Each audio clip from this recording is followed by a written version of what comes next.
Terlihat Tang Xinyi yang sedang melamun di dalam.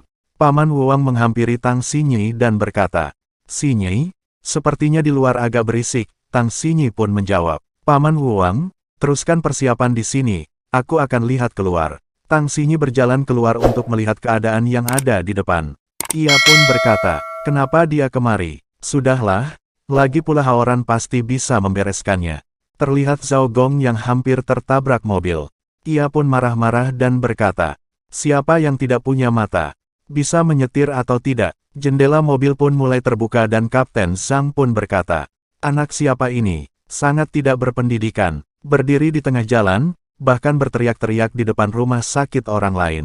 Zhao Gong berkata, "Apa?" Akan tetapi ia terkejut dan terdiam. "Oh, kamu mau bilang apa?" ucap Kapten Zhang. Zhao Gong berkata di dalam hati, "Ini, pangkatnya 2 balok emas dan 2 bintang. Pangkat Letnan Jenderal. Komandan distrik militer juga berpangkat ini kan?" Su Haoran berjalan menghampiri Kapten Zhang dan berkata, "Kapten Zhang kenapa datang sendiri? Aku jadi sungkan." Kapten Zhang pun menjawab, "Apanya yang sungkan? Aku sudah bawa anggurnya kemari, suruh orang untuk membawanya masuk ke dalam." Zhao Gong berkata di dalam hati, "Kapten Zhang, apa dia Kapten Zhang dari wilayah militer Timur Laut? Kenapa dia bisa datang? Apa hanya kebetulan lewat?" Su Haoran begitu dihargai. "Tapi bocah ini," ucap Kapten Zhang. Seketika itu Zhao Gong pun terkejut. Su Haoran berkata, "Otaknya bermasalah, tidak usah dipedulikan." Kapten Zhang menjawab, "Oh, obatilah dia jika ada kesempatan." Xiu dan Qiao Yili menyambut Kapten Zhang. "Kapten silahkan sebelah sini. Apa kabar, Kapten Zhang?" Kapten Zhang pun menjawab, "Teruskan kesibukanmu, aku akan berkeliling." Direktur Wang berkata ke Su Haoran, "Dr. Genius Su, kamu sungguh mendapat kehormatan, bahkan komandan wilayah militer ada di sini. Orang sepertiku benar-benar tidak pantas muncul di kesempatan seperti ini." Su Haoran pun menjawab, "Tidak kok, semua yang datang untuk memberi selamat dengan tulus adalah temanku." Terlihat Zhao Gong tidak senang dan berkata, "Kamu memang orang kecil yang tidak pantas muncul di depan umum." Seketika itu Lan Gang datang dan berkata, "Bajingan kecil dari keluarga mana dia? Sangat tidak berpendidikan, apa sudah bosan hidup? Ikat bajingan ini, lemparkan ke rel kereta api." Lan Yong menjawab, "Baik." Zhao Gong pun terkejut dan ketakutan. Tong Yuanzheng pun menghampiri Lan Gang dan berkata, "Tuan Gang, tenang dulu." Lan Gang pun menjawab, "Tong, kamu lagi." Tong Yuanzheng pun berkata, "Tidak, aku tidak bersamanya. Tapi, bagaimanapun dia juga tuan muda besar dari keluarga Zhao. Tidak masalah tuan memberinya pelajaran, tapi hari ini adalah pembukaan rumah sakit Dr. Genius Su. Benar juga, tuan rumahnya adalah Tuan Su." "Tuan Su, menurut tuan hal ini?" ucap Lan Gang sambil meminta pendapat ke Su Haoran. Su Haoran pun berkata, "Hari ini hari yang baik, bagaimanapun Zhao Gong datang untuk memberi selamat. Seperti kata pepatah, pihak lain sudah mengakui kesalahan, kita tidak tega memukulnya lagi. Kamu datang untuk memberi selamat hari ini, lalu apa hadiah yang sudah kamu siapkan?" ucap Lan Gang ke Zhao Gong. Zhao Gong pun tidak bisa berkata-kata, dan ia berkata di dalam hati, "Aku datang berencana menghancurkan acara, mana ada menyiapkan hadiah. Apakah aku, Tuan Muda Zhao benar-benar akan berbaring di rel kereta? Aku belum berpamitan dengan ibu tadi pagi." ucap Zhao Gong di dalam hati. Qian Yili berkata, "Aku punya ide, bagaimana kalau begini saja? Mari lihat hadiah terbesar dari teman-teman yang datang memberi selamat, nantinya, biarkan Zhao Gong memberikan sesuai hadiah terbesar itu." Lan Gang pun menjawab, "Ide bagus. Tuan Su, hari ini aku bawa hadiah sebesar 20 miliar. Uang kecil ini tidak pantas, hanya sedikit dari niat baikku." "Terima kasih Tuan Lan," ucap Su Haoran ke Lan Gang. Zhao Gong pun berkata, "Hanya 20 miliar, aku masih mampu menanggungnya." "Su Haoran, jangan bangga dulu, hari ini aku datang untuk membuat reputasimu hancur." Seketika itu ada mobil sport yang datang. Seorang gadis cantik yang keluar dari mobil itu, ia adalah Kumifa. Zhao Gong pun berkata di dalam hati, "Wanita asing lagi." Zhao Gong pun menebar pesona ke Kumifa, akan tetapi Kumifa melewati dia. Kumifa pun memeluk Su Haoran dan berkata, "Tuan Su." Zhao Gong pun terkejut. "Tuan Su, selamat atas pembukaan rumah sakitmu hari ini. Aku mengantarkan imbalan dan hadiah ucapan selamat hari ini." Su Haoran pun menjawab, "Beberapa lama tidak bertemu, aku kira kamu sudah pulang ke negaramu." Xiu dan Qiao Yili pun berkata, "Kumifa, berapa banyak hadiah ucapan selamat yang kamu bawa? Benar, terima dulu hadiahnya, baru bahas nanti. Kumifa pun menjawab, 100 miliar, dalam bahasa negara Hua kalian, ini hanya niat baik untuk menunjukkan rasa hormatku saja. Terima kasih sudah datang memberi selamat. Ucap Su Haoran ke Kumifa. Zhao Gong pun terkejut dan berkata, 100 miliar, apa hubungan wanita asing ini dengan Su Haoran? Siyu mengarahkan Kumifa untuk masuk ke dalam untuk istirahat. Lan Gang pun berkata ke Tuan Wang. Tuan Wang, 100 miliarnya hanya hal kecil, jika masih belum masuk, kita akan sungkan untuk masuk lagi. Direktur Wang menjawab, aku juga merasa begitu, silahkan Tuan Lan masuk dulu. Seketika itu Su Haoran tersenyum ke Zhao Gong. Zhao Gong berkata di dalam hati, memangnya kenapa 100 miliar, meski aku tidak punya uang sebanyak itu, tapi asalkan aku jadi anak patuh kepada ibu selama setahun, aku pasti akan mendapatkannya. Wali kota Zhu pun memanggil Su Haoran. Dokter Jenius Su, aku sungguh tidak menduga, Su Haoran pun menjawab. Wali kota Zhu, bukankah tadi pagi sudah datang, pelan-pelan jangan lari. Wali kota Zhu berkata, kamu benar-benar kebanggaan kota Songshan kita. Su Haoran pun menjawab, tidak, wali kota Zhu bercanda saja.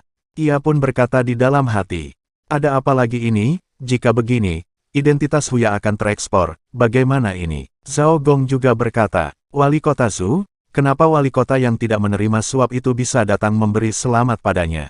Tapi, semua orang tahu wali kota Zhu tidak punya uang, percuma dia bilang kamu sebagai kebanggaan. Wali kota Zhu tidak menanggapi perkataan Zhao Gong. Ia memberitahu sesuatu ke Su Haoran. Dokter Jenius Su, sangat rendah hati. Barusan keluarga kerajaan negara R, mengirim pesan ucapan selamat kepada pemerintah Tiongkok. Mengucapkan selamat kepada Dokter Jenius Su atas pembukaan rumah sakitmu. Dan memberi hadiah sebesar 1 triliun. Su Haoran pun tersenyum mendengar perkataan wali kota Su. Dan beberapa orang di sana terkejut mendengar perkataan wali kota Su. Zhao Gong pun berkata, Ibu, anakmu tidak berbakti. Hanya bisa menikahi wanita kaya berusia 70 tahun di kota lain. Ia pun terlihat putus asa. Aula lantai 1 ini digunakan sebagai ruang tunggu, ada juga musisi yang memainkan kecapi untuk menenangkan suasana hati pasien. Ucap Tang Xinyi menjelaskan ke wali kota Zhu. Direktur Wang berkata, ya, cukup baik, lebih baik dari rumah sakit Baohe yang dulu. Seorang militer datang melapor ke Kapten Zhang. Kapten, aku dengar pangeran negara R dibunuh 3 tahun yang lalu. Pada saat itu, rumah sakit mengumumkan bahwa pangeran sudah meninggal. Kemudian dia hidup kembali secara ajaib, semua itu berkat Dokter Jenius Su. Kapten Zhang pun menjawab, oh, apa yang kamu katakan benar.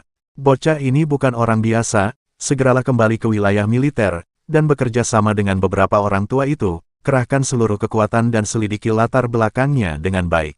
Baik Kapten, ucap anggota itu. Xin pun berpindah di luar rumah sakit Haoran. Wali kota Zhu berkata, Haoran, bagaimana jika aku mengundang seorang reporter dari kota untuk melakukan wawancara eksklusif denganmu? Su Haoran pun menjawab, Wali kota Zhu, acara hari ini mungkin cukup sampai di sini dulu. Jika memanggil reporter kemari, takutnya akan merepotkan di kemudian hari.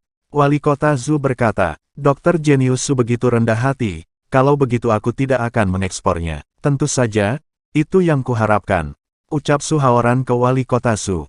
Di dalam rumah sakit, terlihat Su Haoran sedang memeriksa pasien. Setelah itu ia berkata, kondisi tubuhmu lumayan baik, cukup kamu jaga kondisi kesehatanmu. Pasien itu menjawab, terima kasih Dokter Jenius Su. Su Haoran melanjutkan memeriksa beberapa pasien lagi. Tang Xinyi pun berkata di dalam hati.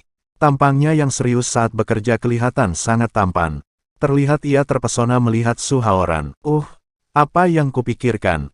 Ucap Tang Xinyi sambil menggeleng-gelengkan kepala. Tang Xinyi dan Lan Gang terkejut mendengar seseorang berteriak, Su Haoran, kamu pantas mati. Seorang wanita menghampiri Su Haoran dan berkata, kamu sudah berpacaran denganku bertahun-tahun, tapi, kamu malah tidak peduli denganku lagi. Su Haoran terlihat sangat tenang, walau ia dikata-katain. Cepat seret wanita gila ini keluar, dia tampak sedang berakting. Seret keluar, cepat, ucap Lan Gang. Gadis itu berkata, kalian jangan sentuh aku sedang mengandung anak Dokter Jenius Su. Su Haoran, dasar pria tidak berperasaan. Zhao Gong memanasi suasana dan berkata, semuanya jangan bertindak dulu. Wanita ini hamil, berarti ada hubungannya dengan Dokter Jenius Su. Seharusnya kita dengar penjelasan Dokter Jenius Su dulu. Kakak tampan, ucapanmu benar, kamu memang orang baik, ucap gadis itu. Zhao Gong berkata, kamu melakukan hal yang begitu keji, apa tindakanmu layak pada Xinyi?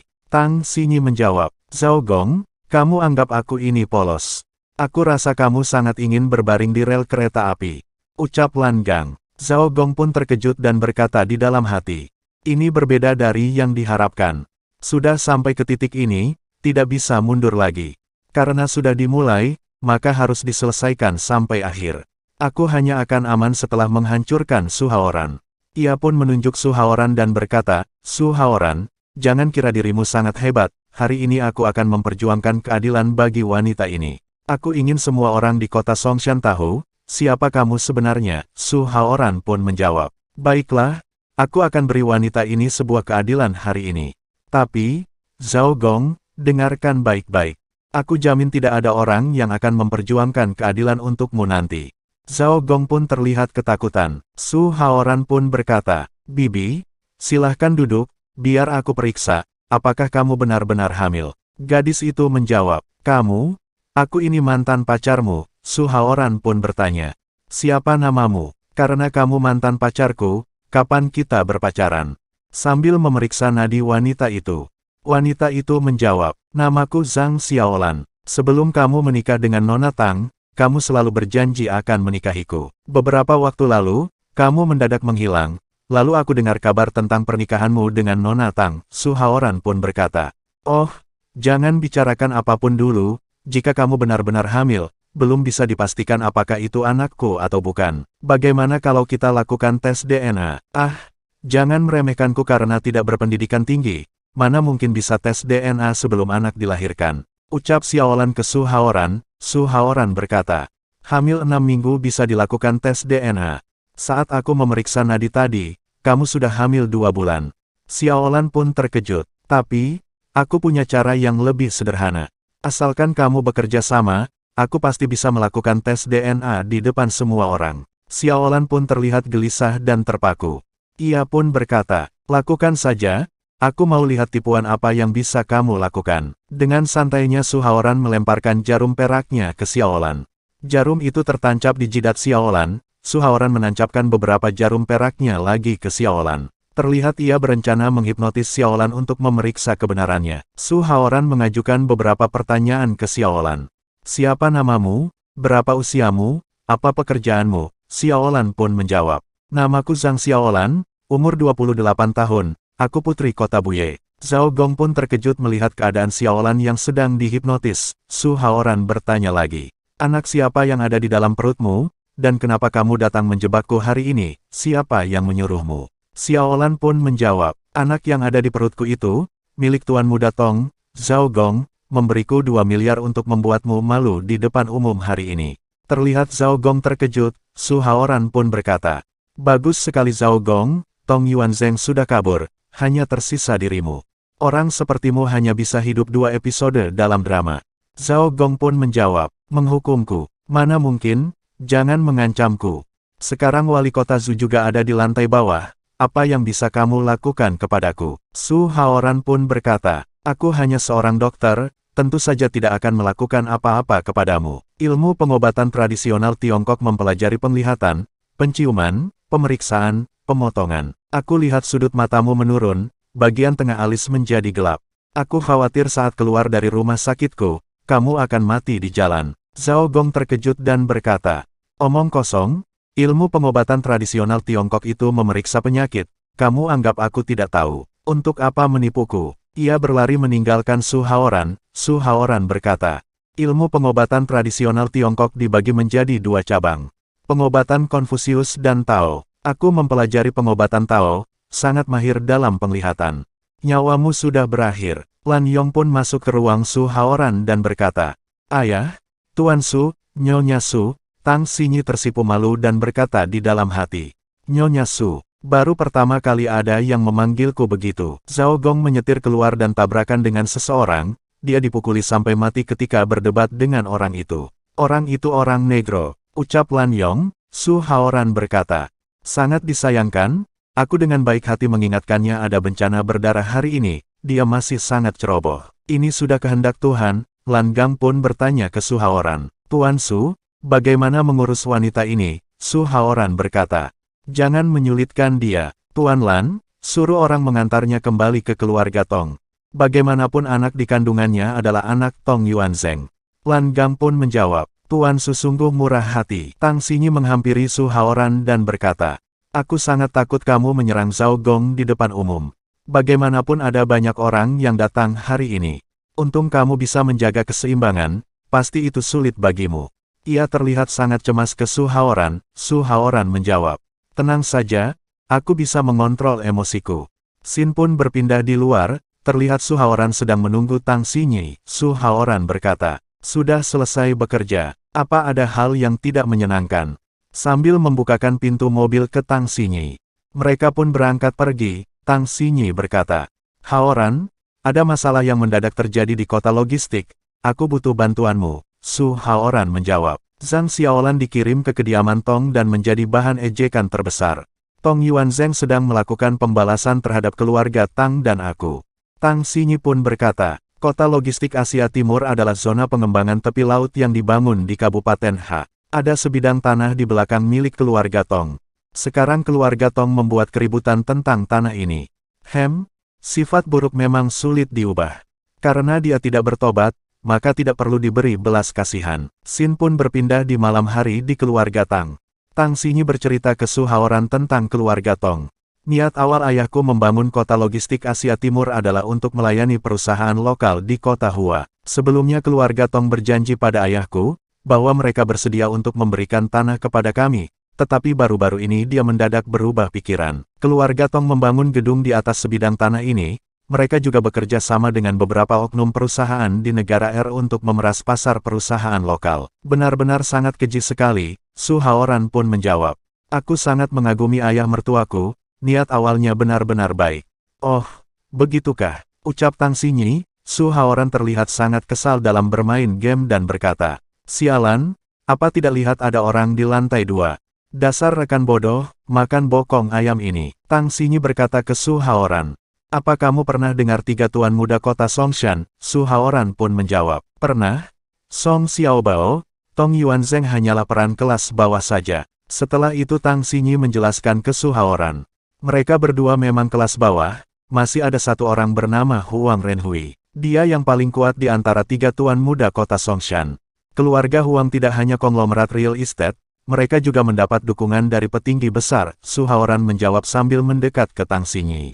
Ternyata begitu. Jika aku membantumu menyelesaikan masalah ini, kamu akan beri aku hadiah apa? Aku lihat kamu berlatih yoga dengan baik. Ia pun memandangi Tang Xinyi dari dekat. Tang Xinyi terlihat terkejut dan menendang ke arah Su Haoran, akan tetapi Su Haoran dapat menghindarinya, dan berkata, wah, tendangan ini mendadak sekali. Ia menangkap kaki Tang Xinyi dan membaliknya dan ia mendekat sambil berkata, terkejut ya, priamu ini benar-benar bisa menjatuhkanmu. Tang Xinyi terlihat merona terhadap perilaku Su Haoran. Tidak tendang lagi, ayo kita lanjutkan topik yang tadi. Ucap Su Haoran. Tang Xinyi pun terdiam dan detak jantung berdetak cepat. Ia pun berkata, aku akan menciummu sebagai hadiahnya. Su Haoran menjawab baiklah, aku akan menunggunya. Ia dengan cepat sudah kembali ke tempat tidurnya. Xin pun berpindah di zona pengembangan Kabupaten H. Tuan Huang, anggota keluarga Tang sudah tiba, mungkin Su Haoran juga datang. Ucap Tong Yuanzheng. Tuan Huang berkata, percuma siapapun yang datang, yang terpenting bagi pengusaha adalah untung. Bukankah keluarga Tang menginginkan sebidang tanah ini? Kita tidak akan menjualnya jika kurang dari 4 triliun. Tong Yuanzheng menjawab, Tuan Huang benar, kepulangan Tuan Huang benar-benar membuatku bangga dan bahagia. Terlihat Su Haoran sedang mengamati kantor keluarga Huang. Su Haoran mengambil teleponnya untuk menelpon seseorang. Bos Huya, akhirnya kamu menghubungiku juga. Ucap si Zhao ke Su Haoran. Su Haoran pun berkata, jangan omong kosong, karena kamu sudah datang. Kamu pasti tahu aku sedang apa. Sekarang ada gedung yang tidak enak dilihat di kota logistik Asia Timur. Apa kamu punya ide? Si Zhao pun menjawab sambil makan sate. Gampang, saat tidak ada orang di malam hari, aku akan meledakkan gedung itu. Su Haoran pun terkejut dan berkata, apa meledakkannya?